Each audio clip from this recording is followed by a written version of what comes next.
How's it going, everybody? My name is Ozzy Dris. And my name is Jay Mawas. Welcome to the Lykeminded podcast by Wyn Group. Let's go.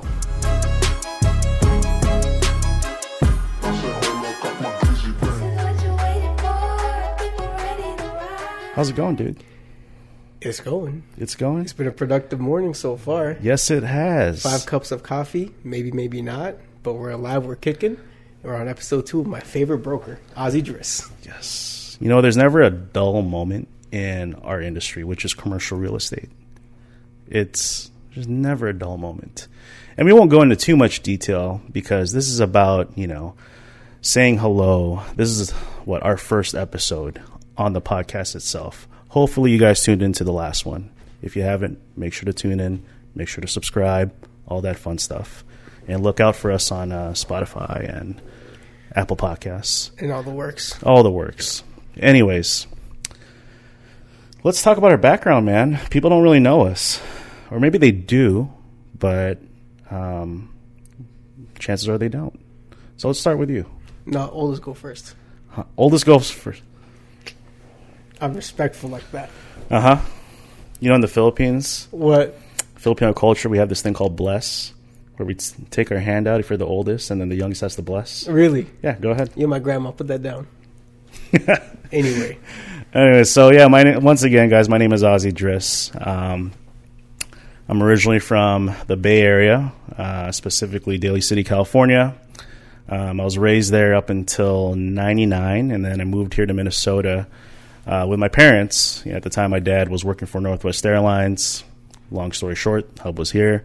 Mom and I got tired of him commuting back and forth, so we decided to start a new life. And luckily, being the only child, it's really easy for me to make friends. Fun fact, the CEO of the company himself, Marshall Wyn, was actually my first friend when I moved here to Minnesota. So we go way back, and that was 99. That was in the 6th grade, so 99 going into 2000.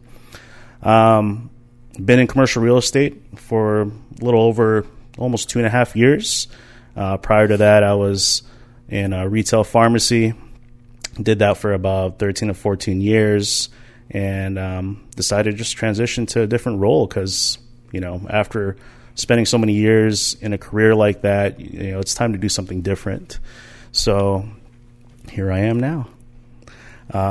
But if you want to know more, just ask. Anyways, on to you, Jay. Let's hear it. thank you, big brother. So just to clarify something from the last episode, I'm not in my 30s. I felt that was disrespectful. The staff said I'm in my mid-30s. Just get that out of the way. So my background is I am half West African from Ghana, half Lebanese from the Middle East. You can call me Mr. International because I was born in the UK.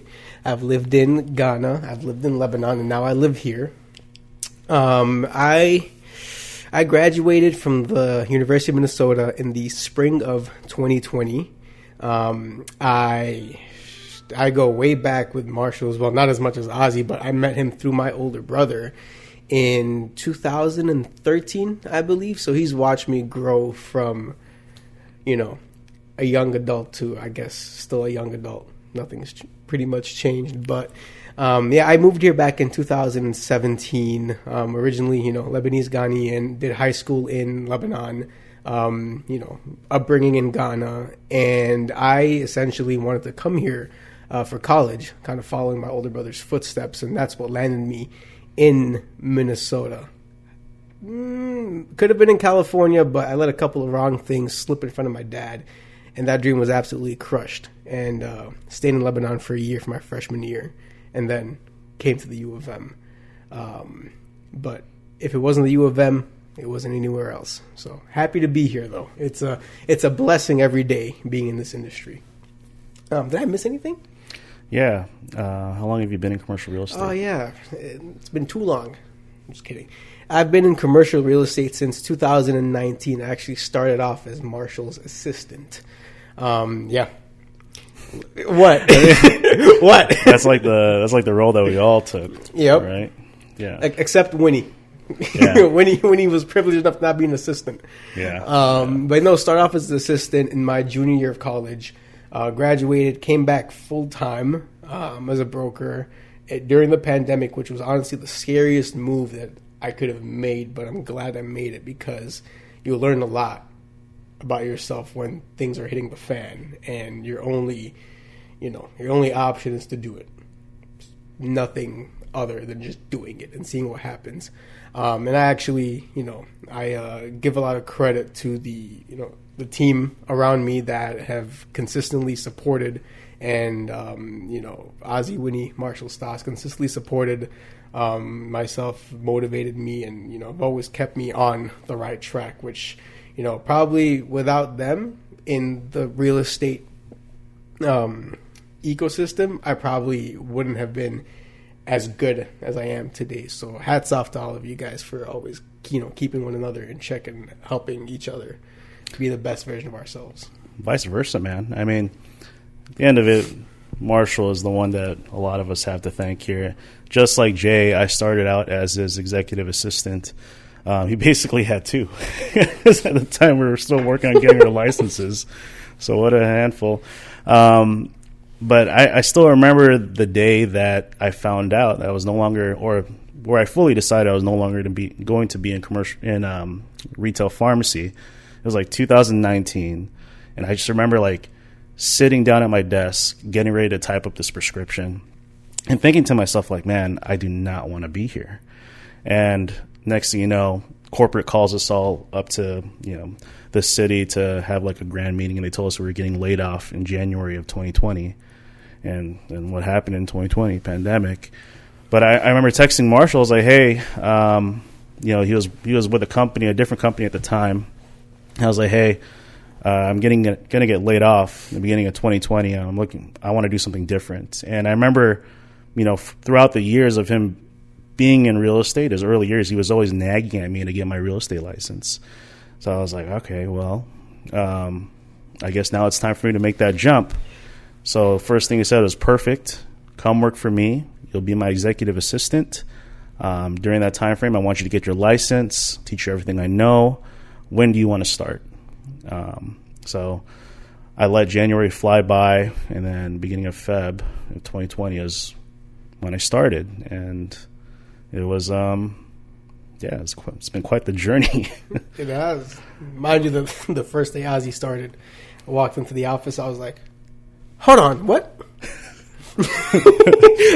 Hold on, what's going on here? And he was like, oh, this is Ozzy, my other assistant. I'm like, oh, wow, okay. I was like, okay, Marshall, 2 assistants. What's going on? So bougie, man. Literally. So bougie. But nah, after that, safe to say that we've done a lot of good things. We've had a lot of fun, and we've had a lot of things that, we've done that we should not mention. We might just make another podcast for that, but who knows? Stay tuned. No, we're still having fun. Jay was, so aside from Marshall being a mentor to me as well in this industry, Jay, I also consider a mentor too. He's definitely, and still today continues to help me get through deals and whatnot, and which is why we partner up a lot. So, when I first got into commercial real estate, one thing that clicked in my mind, I also have a dance background, by the way, but we can get into that later on, was to serve the community that... Throwback. Let's not cut that out. Don't cut that out. Don't cut that out. Actually, make a reel and zoom on that. I'm going to make a tune with that. Anyways, first thing that came to my mind was, okay, what communities can I serve, right? And one came to mind as the dance community, because that's what helped me. That's what I grew through. I was been a professional dancer for over 20 years. Winnie and Marshall have seen my ups and downs ever since I was a kid, and getting through this, I travel all over the world for it, traveling next week to Amsterdam for it.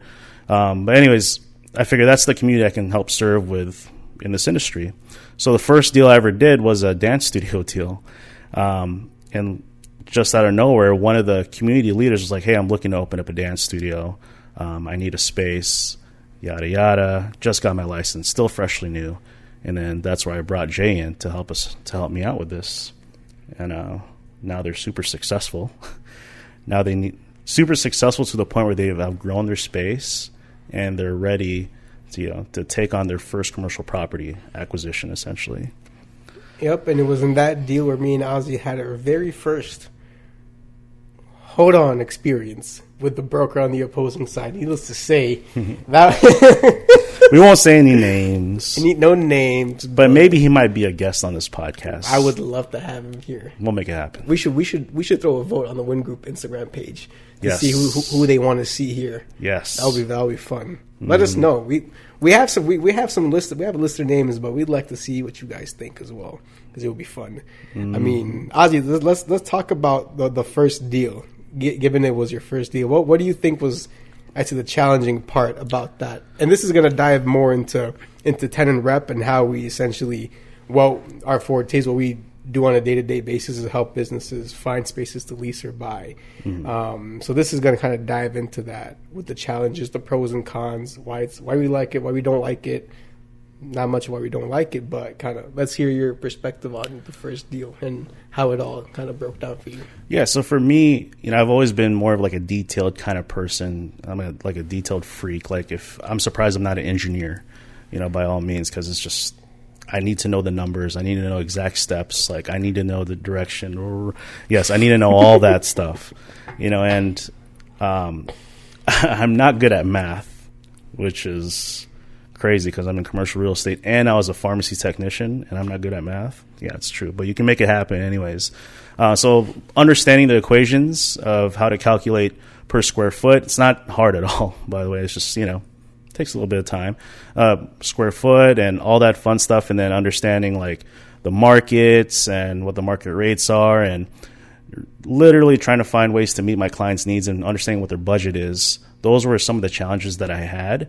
And then learning along the way about like certain things like, okay, what clear height, do you need, I didn't realize that clear height actually mattered to a dance studio. I didn't realize that, poles or what do you call it? Stilts? Columns. There we go. Columns actually matter to a dance studio. And I'm thinking in my head, like, I should know this stuff because I'm a dancer myself. Like, what do I not like to see in a dance studio? And, of course, columns, because it takes up too much room, and it just ruins the flow of everything, of every class. So learning about that was pretty interesting, and after I got that down, everything went pretty smooth. But again, Jay and I were partnered up in this deal, so he walked me through, okay, if you're going to calculate this, don't just make sure to add the cam and tax. Don't just calculate the base rent. And that was the first mistake I made. So here I am. Again, it's a learning experience. Here I am shelling out like rates to my client, but it's just the base rent. It wasn't the cam and tax. God, everything's so cheap. Wow. He calls me. He's like, dude, did you add the cam and tax? I was like, oh, nope. And learned from there. But it was just a small mistake, but could eventually lead to a big one. Eventually, if you have bigger clients down the line, you want to be sharp with it. So luckily, Jay was there to guide me through. But yeah. And then from there, we just continued to do it. Yeah. More and more and more deals because one makes money, we all make money. Mm-hmm. We just like to work together on stuff. It's like Batman and Robin. Yeah. Or is there an ethnic version of Batman and Robin? Man, I don't know. What is no? We'll figure that out later in the coming episode. Yeah. Let's kind of dive from that deal into tenant rep. I'd say over the years we've kind of figured out the niche we want to work in, and I think we've indirectly, without realizing, switched over to restaurants. Within retail, but with a specific focus on restaurant owners and restaurant users. Mm-hmm. I think it's safe to say that we've seen a huge kind of shift in the market on what's available and what people prefer to lease. Right. Essentially. Right. One thing that I've been seeing a lot lately is that more people are in tune with finding a space that's a lot smaller than your general restaurant. Typically, like a sit-down restaurant's anywhere from like 3,000 and maybe 5,000 square feet. That's pretty big. But now everyone's about the takeout concept of it, where maybe minimal seating, which is also a fact, which benefits the restaurant, because let's say if you have however so many chairs, you may need 2 bathrooms. And bathrooms are really expensive to build out. So if the space already comes with 1 bathroom and it's like maybe 1,500 square feet, like that could actually you might get work. away with it. Yeah, you should be able to get away with it. And if parking is decent, even better. So I've been seeing a lot of restaurants, and we've been representing a lot of tenants that are more so looking for that use.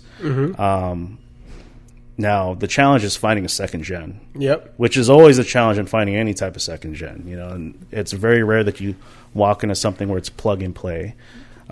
Still, then there's like cosmetics that you have to do to it and all the fun stuff. But as long as you have like the main points like the plumbing and HVAC, it's always a win. Yeah. But that's what I've been seeing. I mean, I think that's what we've been seeing. Correct. We essentially, not recently, there's been a lot of demand for second gen restaurants, and people wanted to either expand or take whatever concept they have that was online, ghost kitchen, what have you, and put it into their actual own brick and mortar space. So from what I've seen looking into the market, and I mean, I'm sure you can attest to this, we've heard this everywhere, it's the cost of construction is too high to build out a space from scratch. I mean, one of the deals we're doing right now, we got the bid back for a, what was it, 8-foot, 10-foot hood? Yep.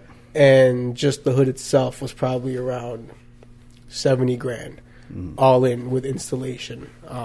So that is a lot of money for a small business when they're starting out. Okay. And the trend that I've seen from 2020 to 2021, 22, that period of time, all the second gens that we were looking at were restaurants with the grease hoods.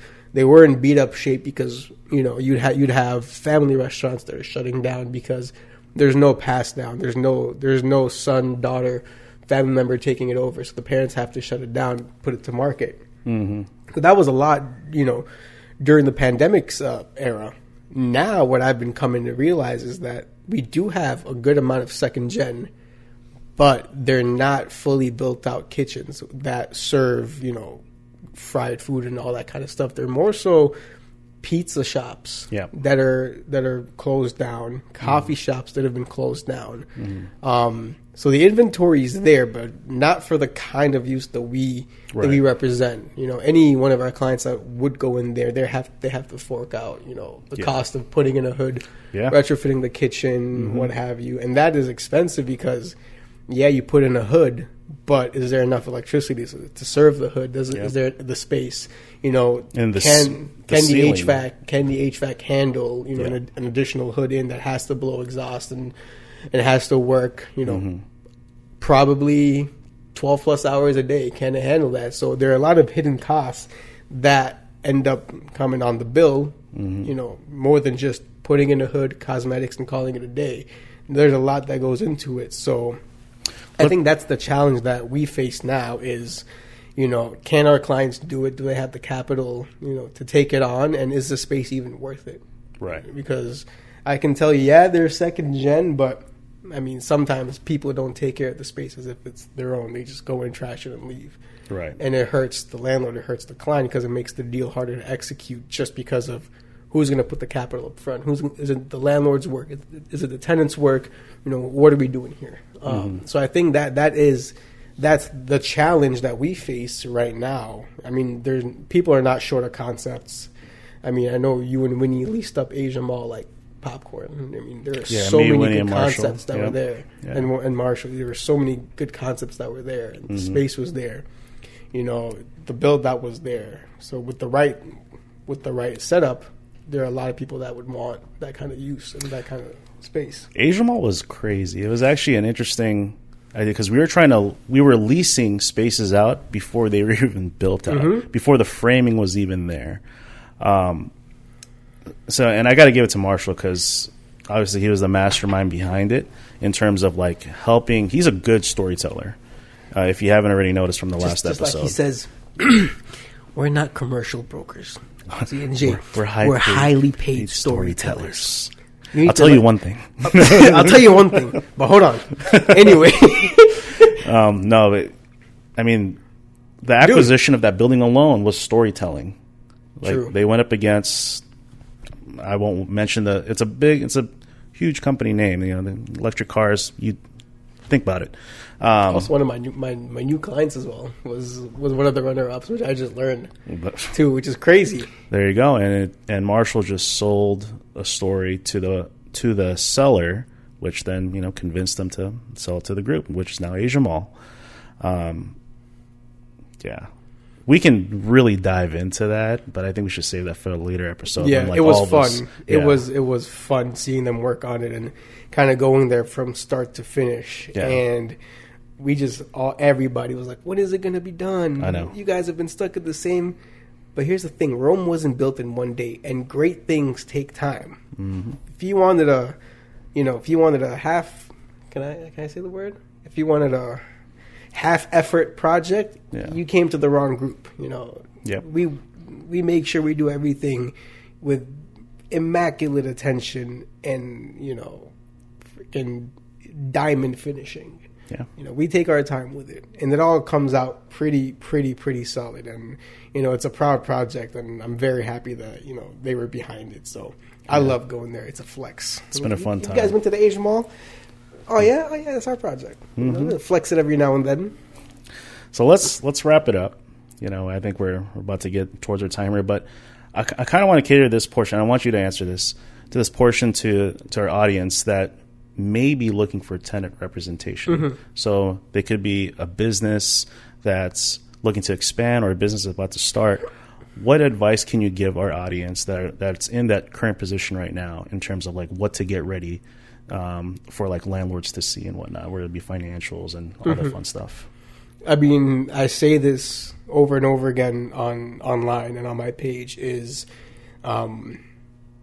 first of all, save yourself the headache of doing it on your own. We're here to do it for you, and it costs you nothing. Free 99. I'm not selling you a course. This is real stuff. You don't pay a single dime out of your own pocket. All we need from you is your time. Hire somebody to help you that has experience doing this. Unless you used to be in commercial real estate and you used to do this for a living and you went into the food and beverage industry, hire somebody. And if you don't want to do that, here's how you can prepare to make it easier on yourself. The landlord's always going to ask you for financials. So if you're an existing business, usually last 2 years of tax returns if you have them. If it's a brand new business, you want to make sure you have your personal financial statement ready, your bank account statements ready, and your tax returns from whatever, you know, job you have at the moment, which showcases that you have income to support your project. And then the PFS usually goes in depth on that, which paints the whole financial picture about who you are, what you have, what you do. Make sure you have that. Again, tell the story. Make sure you have your story nailed to the T. You know, you want to present them with your why you're doing this. Anybody can open up a pizza shop, a restaurant. As a matter of fact, the landlord would probably have 10 other options that are ready to sign. But you need to distinguish yourself with the why. You know, make yourself stand out. People will choose you. And you can have a concept that's super simple. But if you make it stand out, trust me, the landlord's going to pick you. Make sure you have your general contractors lined up. Make sure you have, you know, a vision of how you want your space to look like, because you're going to need to tell that to the contractor for them to be able to, you know, map it out, get the architect, draw everything up for you.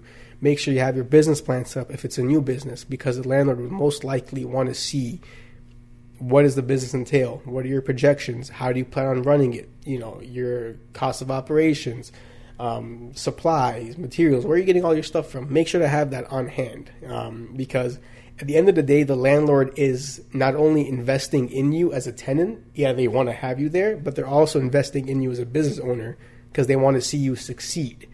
Because the best thing they have to their name are solid tenants, and they want to make sure that they help you in any way, shape, or form.